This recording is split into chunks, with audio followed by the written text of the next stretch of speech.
queria, antes de mais nada, entender a pesquisa que você traz para a gente.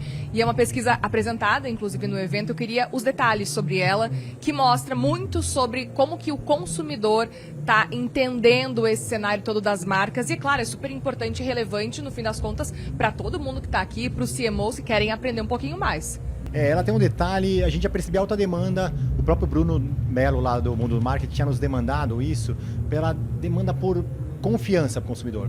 Por quê, Muriel? Confiança é uma coisa que às vezes a gente aborda como imagem, às vezes a gente aborda como experiência e não é nem uma coisa nem outra. Aí a pesquisa ajudou a revelar isso.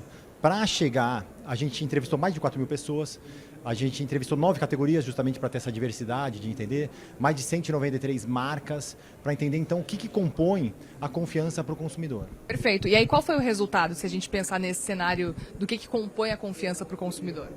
Olha, a gente tem vários pontos lá, mas o que a gente vê é o seguinte, como resultado da confiança, ele procura menos, então ele acredita naquela marca, ele nem procura outras, tá?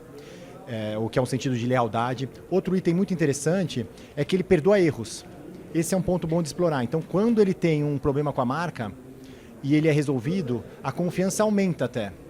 Então, não é uma questão de não ter erro ou ter erro. É uma questão de como você lidar. Eu até brinco com a situação seguinte, quando você está numa relação com um amigo, alguma coisa assim.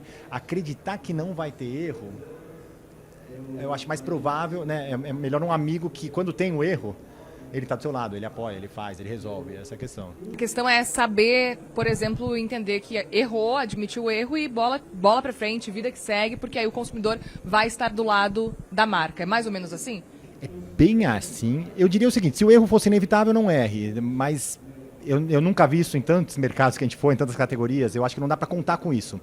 E o principal é, se o erro acontece e ele é bem resolvido, o BTI, que é o que a gente chama esse índice que mede a confiança do consumidor, ele é maior do que o ideal. Para você ter uma ideia, ele é 40, como médio, o Brasil ali, se ele não tiver erro ou não.